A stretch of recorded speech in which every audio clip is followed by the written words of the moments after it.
Bienvenue Stop Invest, la chaîne des top d'investissement. Ici, on parle essentiellement d'entreprises de qualité. Alors, qu'est-ce qui se passe aujourd'hui avec Worldline? Il me semble qu'on a eu à peu près moins 5% ici aujourd'hui, ou bien plus que ça. Paraît que c'est par rapport à une panne informatique. Donc, Worldline, une panne informatique qui tombe au mauvais moment.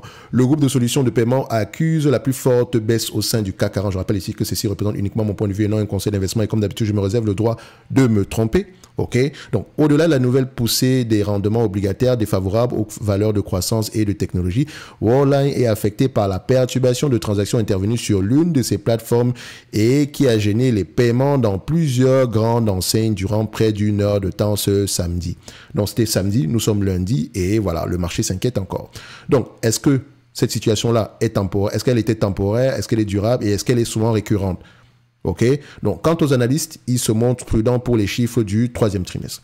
Alors, plus forte baisse du CAC 40 ce lundi. Worldline abandonne plus de 5%. Le titre du groupe de solutions de paiement abandonne ainsi désormais le tiers de sa valeur depuis le début de l'année, le tiers de sa capitalisation boursière. La valeur et le prix, c'est totalement différent. Worldline ne vaut peut-être pas ce qui est affiché aujourd'hui en bourse. OK. Donc, c'est la capitalisation boursière, c'est pas la valeur.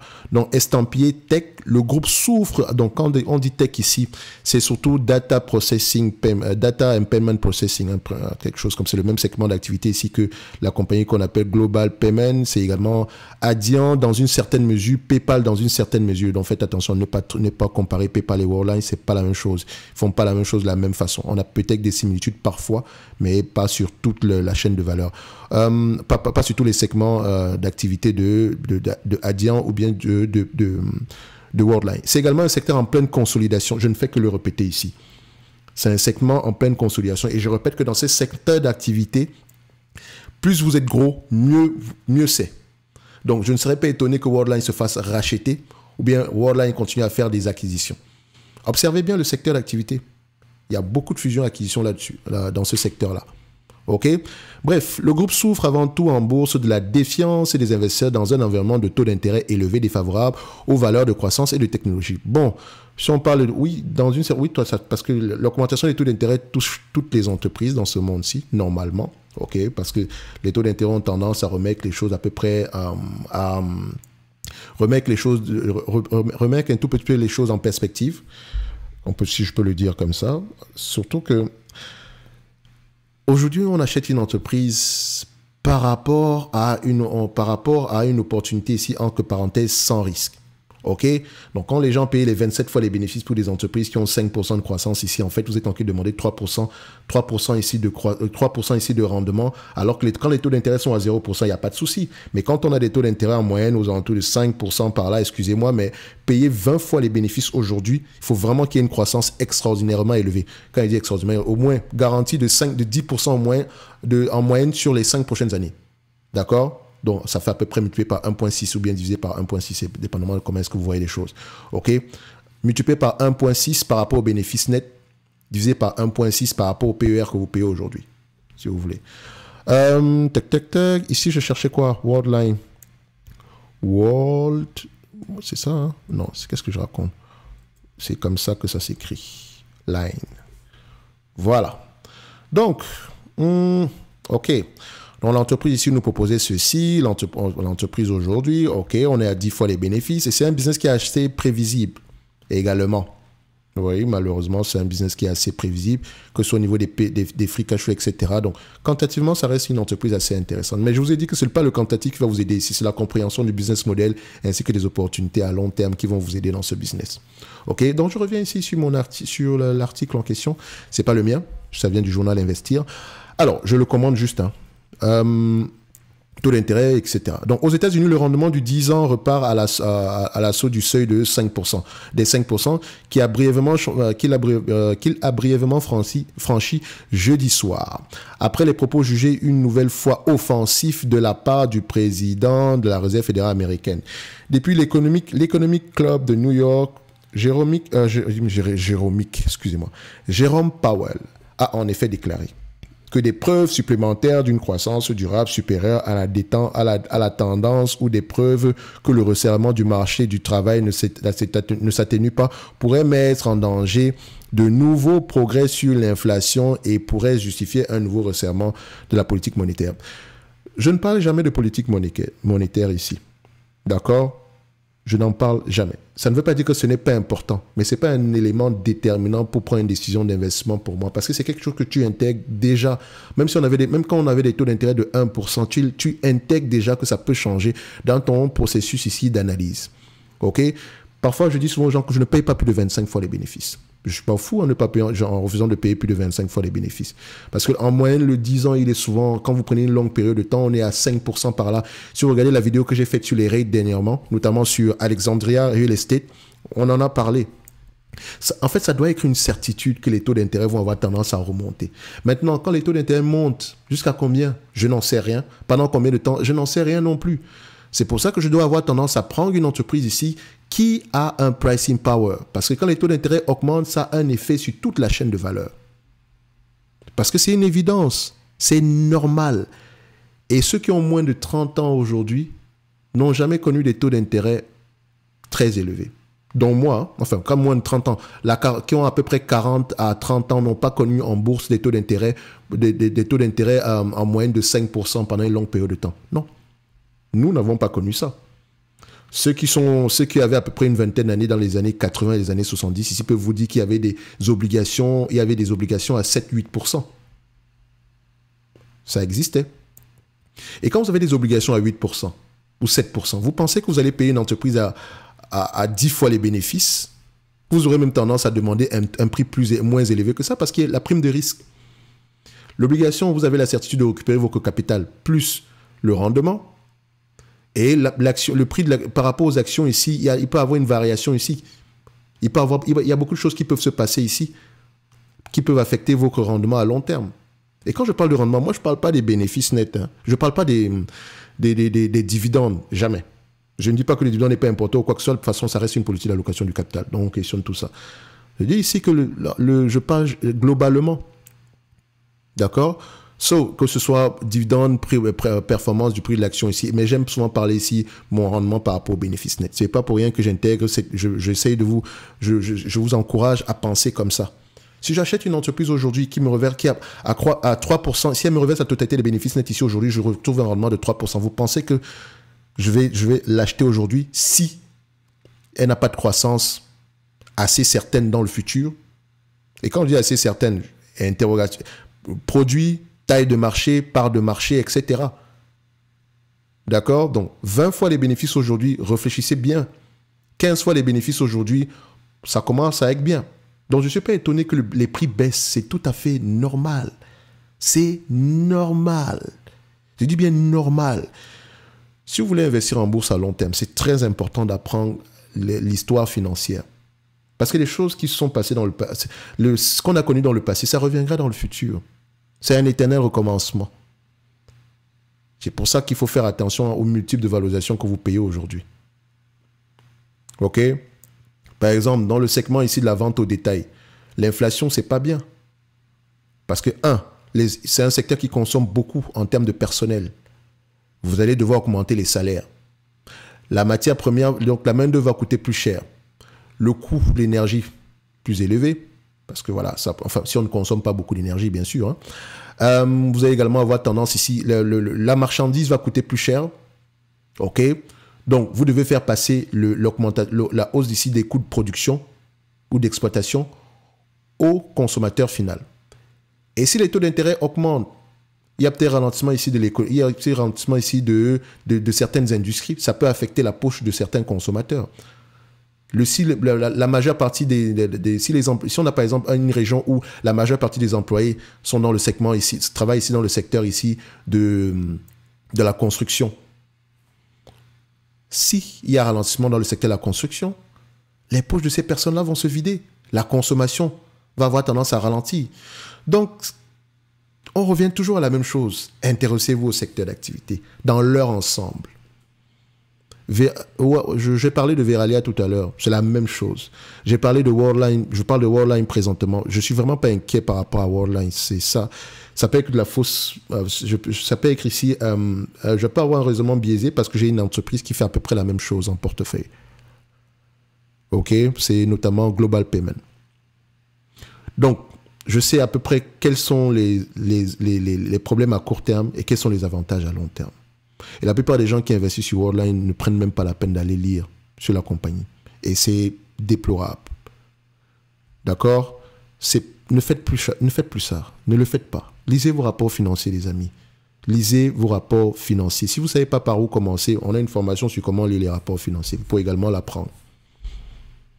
Si vous ne savez pas par où commencer, si vous n'avez pas d'idée par rapport au secteur d'activité, etc., vous pouvez prendre également, c'est gratuit, la Top Newsletter. On parle d'analyse sectorielle. J'ai parlé du marché de l'emballage il y a très longtemps. Aujourd'hui, on a du Veralia ici qui se casse la gueule. Pourtant, on a juste un ralentissement dans le secteur. OK? Il y a eu un effet prix très favorable pour ce genre d'entité. Donc, le ralentissement ici, ça ne veut pas dire que c'est la fin, la compagnie va mourir. Déjà qu'elle s'est changée à des prix très peu élevés. Et quand on prend même le parallèle ici par rapport à un de ces concurrents qu'on appelle Vidrala, et qu'on essaye d'à peu près d'appliquer les mêmes marges, vous voyez que l'entreprise est toujours sous-évaluée. Le quantitatif, c'est une chose, le qualitatif, c'est également. C'est autre chose. Les deux sont indissociables. Vous ne pouvez pas investir sur une compagnie à long terme sans lire vos rapports financiers, sans avoir une idée générale de comment est-ce que se passe le secteur d'activité, sans lire sur les concurrents. Oui. Bref, je me répète toujours. Hein. En tout cas, les obligations, c'est pas. Je ne vais pas aller passer mon temps à regarder si, oh, Jérôme Powell, est-ce qu'il va augmenter, baisser? En fait, je m'en fous s'il augmente. Parce que je l'intègre déjà dans mon processus, dans mon analyse. C'est pour ça que je ne paye pas des multiples assez élevés. OK? C'est pour ça que je ne veux pas des entreprises qui sont très endettées. Parce que je sais que le refinancement ici aura un coût. Je peux faire ici des entreprises qui auront à peu près une dette ici avec des taux d'intérêt fixes et une dette ici à long terme. OK? Avec des entreprises également ici qui ont une capacité qui ont également des réserves ici en termes de cash pour pouvoir payer les échéances ici à court terme ou à moyen terme. Moyen terme, c'est 2 ans par là. OK? Donc, je l'intègre déjà. Donc, je sais que par exemple, une compagnie comme les taux d'intérêt affectent toutes les industries. Favorablement comme défavorablement. Et je dis toujours ici que certains sont empressés de dire ici que oui, quand les taux d'intérêt vont augmenter pour les banquiers, ça sera magnifique. Vous avez entendu ça, n'est-ce pas? Pourtant, c'est une arme à double tranchant. C'est magnifique temporairement. Bref, on continue. Pas de cyberattaque, c'est déjà une bonne chose. Worldline souffre aussi en ce tout début de semaine d'une information selon laquelle une panne informatique a perturbé samedi durant près d'une heure le paiement par carte bancaire de plusieurs grandes enseignes, notamment Carrefour, Auchan, Monoprix, Ikea, SNCF. Le groupe français ayant reconnu une perturbation de transactions sur l'une de ces plateformes. Problème qui a été entièrement résolu dès dimanche. Il ne s'agit pas d'une cyberattaque ou d'un problème du réseau de paiement par carte bancaire, a précisé Worldline. Donc, j'espère vraiment qu'il ne s'agit pas d'une cyberattaque qu'on essaye de couvrir. Parce qu'il ne faut pas mentir. Et c'est vrai également que si on dit qu'on a eu une cyberattaque, c'est peut-être pas la première fois que Worldline, si je ne me trompe pas. Il me semble qu'elle a déjà eu un problème au niveau des cyberattaques. Et ça, il faut faire attention. Parce que les données, c'est très important ici, la protection des données. Donc, vous comprenez ici que les compagnies dans le segment ici, la cybersécurité, ont un très bel avenir devant elles. OK? Donc, Worldline doit faire très attention à ne pas se faire ici attaquer. D'accord? Au niveau ici de son réseau informatique, au niveau ici enfin, je dirais pas son réseau informatique ou quoi que ce soit, mais bref, elle doit faire attention à ce risque-ci. Je pense qu'il le mentionne également. Et qu'est-ce qu'ils prennent ici comme mesure pour pouvoir se protéger de ce genre de situation-là? Et j'espère vraiment que ce n'est pas ça. Bref, quand je vois ça ici, c'est plutôt une situation temporaire qui va être résolue. OK? Il n'empêche... Si l'impact financier est a priori minime, cette panne fait une mauvaise publicité à Worldline alors que le titre a subi un violent dérating depuis 18 à 24 mois. Écrit ce matin le cabinet d'analystes Invest Security. Un dérating qui s'était interrompu la semaine dernière après les rumeurs de rachat de Nexi par CVC. C'est quoi Nexi? Oh, c'est un concurrent? Ok. Nexi, est-ce que Nexi est coté? CVC, c'est une boîte ici qui fait dans le private equity. Et ils sont très... Et je pense, et quand vous commencez à voir les entités dans le private equity commencer à faire beaucoup de fusions, commencer à faire beaucoup d'achats dans un segment en particulier, sachez qu'il y a quelque chose. OK? Parce que généralement, ces gens-là ont des plans à long terme, à très long terme même, je vous dirais. OK? Nexi, ça se voit qu'elle est sous-évaluée. Ça se voit qu'elle est sous-évaluée. Si elle fait la même chose ici que Worldline, ici, vous pouvez voir ici que si les private equity commencent à s'y intéresser, ça veut dire ici que les entités ici sont très recherchées. Soit pour la consolidation ici ou bien pour autre chose. Mais en tout cas, ça vous donne une idée ici du fait que le pain, c'est pas un secteur qui est en train de mourir. Bref, on continue ici. CVC, etc. Mercredi matin, l'action s'était envolée de plus de 6% dès les premiers échanges en réaction à des informations selon lesquelles la firme de Capital Investment CVC Capital Partner examinerait un potentiel rachat du concurrent italien Nexi. Selon les sources de marché relayées par l'agence presse Bloomberg, CVC Partner, on va le dire comme ça, étudie le dossier depuis un certain temps et en serait au stade préliminaire des discussions en vue du dépôt d'une offre en bonne et due forme. D'autres fonds seraient également sur les rangs, ce qui permettrait à CVC Partners de s'associer à eux, le cas échéant. Donc, prudence pour le troisième trimestre. Le secteur, affaibli en bourse depuis le début de l'année, fait l'objet de convoitises. Oh excusez-moi, en fait, ça me fait juste rire. En fait, c'est une situation qui perdure depuis très très longtemps. Et quand je parlais ici de Global Payment, je vous ai dit qu'il y a beaucoup de fusions-acquisitions ici. Beaucoup. Donc, Brookfield Asset Management a ainsi acquis Network International Holding. Très belle entreprise, Brookfield Asset Management. Excellente entreprise même. Parfois, on dit ici que Warren Buffett est l'un des meilleurs investisseurs au monde, etc. Le plus grand investisseur au monde, etc. Non, ce n'est pas le plus grand. C'est l'un des plus grands. C'est peut-être celui qui communique le plus. C'est juste ça. Et le plus facilement, le plus simplement. Mais si vous voulez comparer quelqu'un, je pense que Munger est meilleur que Buffett. On va le dire comme ça. D'accord? Et Bruce Flatt, qui est PDG de Brookfield Asset Management, est également peut-être même meilleur que Buffett. Donc faites attention. C'est même pas que faites attention. Il y a également de très bons investisseurs partout. Certains même que vous ne connaissez même pas. D'accord? Ça, parfois, j'entends souvent parler de... Bref, on n'est pas là pour ça, je continue. Brookfield Asset Management a ainsi acquis Network International Holding, coté à Londres, pour un montant d'environ 2,2 milliards de livres sterling, afin d'accroître ses positions dans le domaine du traitement de cartes de crédit au Moyen-Orient. Pourquoi est-ce qu'ils le font? Et ces entités dans le private equity, elles auront tendance à spin-off tôt ou tard ces entreprises-là. Parce que, en fait, elles prennent, en fait, ce qu'elles font, c'est qu'elles consolident un secteur d'activité. Et une fois que c'est assez costaud, on spin-off.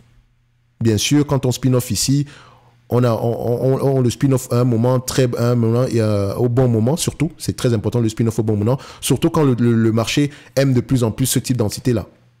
Et ça nous permet ici de pouvoir ici vendre nos participations à des prix très, très élevés.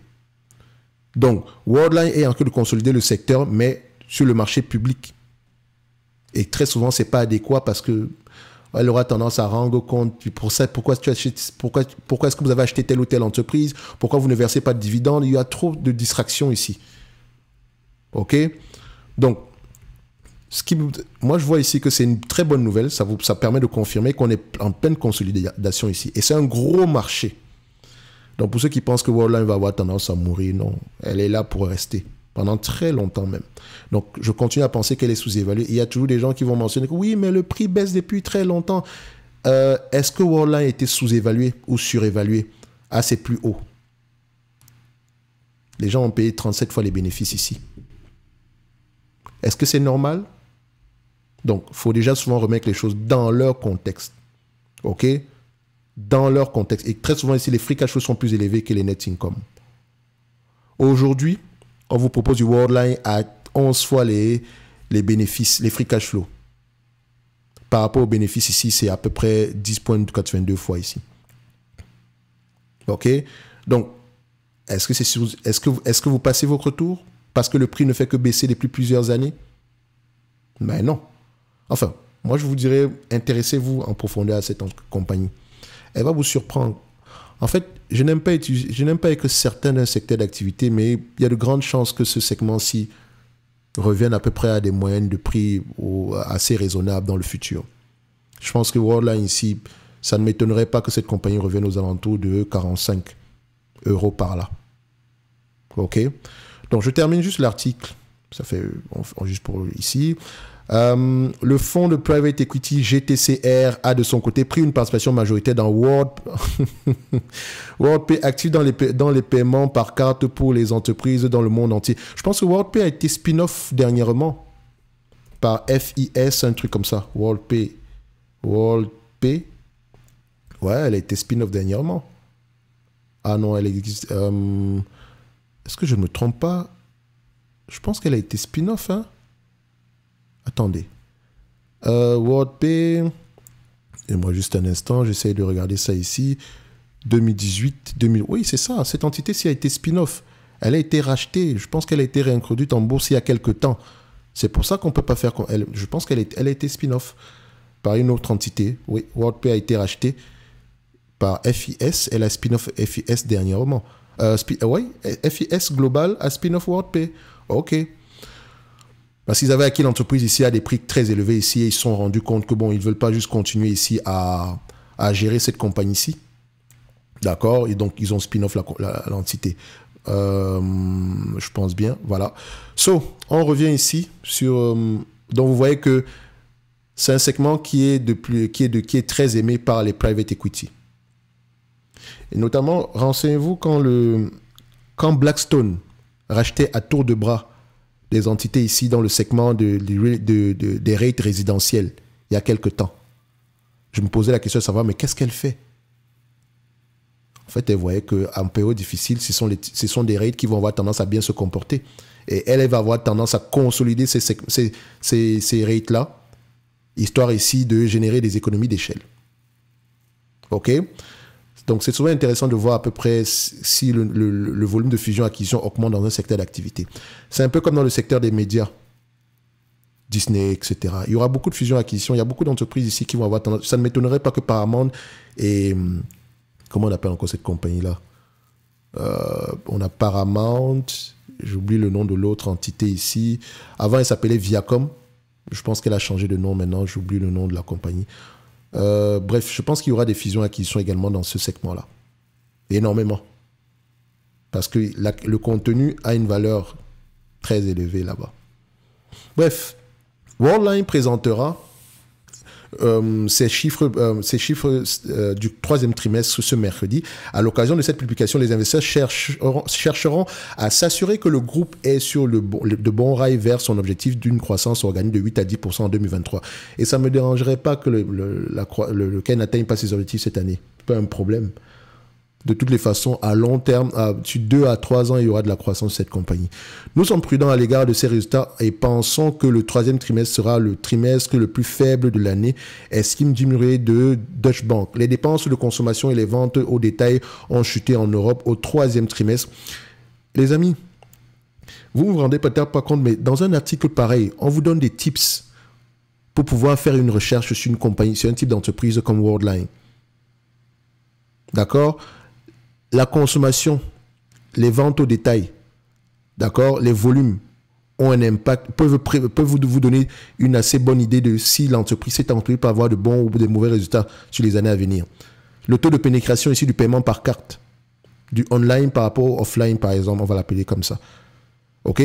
Donc, vente au détail ont chuté ici en Europe au troisième trimestre. Il y a de plus en plus de retours selon lesquels la croissance globale du PIB pour le reste de l'année sera au mieux au même niveau qu'au troisième trimestre. Donc, si la croissance si les dépenses ici, les dépenses des ménages ralentissent, ça aura un impact sur le business. Mais l'entreprise est déjà sous-évaluée depuis. Donc, techniquement, ces craintes-là, bon... Ça rajoute ici des mauvaises nouvelles supplémentaires, mais nous avons une entité ici qui se comporte déjà bien. Enfin, qui a déjà un prix assez intéressant. Et je ne pense pas que ce soit une entreprise que vous allez garder uniquement pour les 12 prochains mois ou les 6 prochains mois, non. Si vous achetez du Worldline aujourd'hui, c'est au moins pour les 5 prochaines années. Et avant d'acheter du Worldline au prix actuel, posez-vous les bonnes questions. Il faut être certain que le prix va continuer à baisser? Je ne sais pas si c'est le cas, hein. Mais il faut s'attendre à ce que le prix baisse. Et ça ne dérange pas. Si elle vous intéresse à 30, elle devrait vous intéresser à 20. Comme elle devrait vous intéresser à 10. Intéressez-vous au secteur d'activité. Donc, on dit ici le PIB ralentit. En outre, nous pensons que l'inflation des coûts pourrait exercer une pression sur les marges. Bon, les coûts ici viennent d'où? Est-ce qu'elles utilisent des usines? Est-ce que c'est le prix du le personnel ici? Est-ce que c'est les salaires qui vont augmenter? La plupart des coûts ici de Worldline, je pense que c'est au niveau du personnel ou bien du système informatique par là. D'accord? Donc, quand on dit l'augmentation des coûts, pression sur les marges ici, est-ce qu'ils n'ont pas le potentiel d'augmenter également les marges? Et comme je l'ai dit ici, plus l'entité sera grosse ici, plus elle va générer des économies d'échelle.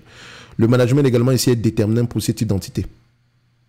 Pour moi, je continue à penser que Worldline ici reste très sous-évalué. Et vous pouvez penser ce que vous voulez, mais renseignez-vous sur le secteur en général. C'est une entité très, très sous-évaluée. Donc, si on devait parler quantitativement ici, voilà, je vais être méchant. Worldline ici, c'est une entité qui peut se négocier entre 17 et 15 fois les bénéfices. Peut-être même parfois 20 fois, si on prend en considération la croissance future. Les analystes ont tendance à faire de bonnes prévisions ici. Et on s'attend même à une croissance un peu plus élevée dans le futur. Comme vous pouvez le constater ici, c'est une entité, si on se met à 15 fois les bénéfices, au prix actuel, ça sera 48 € par là. Enlevons même la dette nette. D'accord? Je l'ai même pris à 15 fois les bénéfices. Enlevons la dette nette, on arrive à peu près à combien? On a une dette nette de 7,53 $, même si elle n'est pas actualisée ici, parce que ça reste une compagnie européenne, ce qui m'énerve souvent. 7,53 $, si vous enlevez 7,53 € de 48 € ici, on tombe aux alentours d'une quarantaine. 40 € par là. Je ne cherche pas la précision. Je paye combien? 24. Je renverse l'équation. On me demande de payer 24 € pour une entreprise qui peut me rapporter à peu près du 3 € d'ici 2025. C'est 12% de rendement. Pendant ce temps, il y a certaines personnes qui vont dire oui, mais elle ne paye pas de dividendes, etc. Elle ne doit même pas payer de dividendes. Il faut qu'elle garde ce cash-là pour continuer à faire des acquisitions ici. Je pense qu'elle est mieux placée que nous pour investir ce cash-là. Pour le moment, ici, je ne pense pas qu'ils aient déçu. Même si certaines personnes peuvent penser le contraire.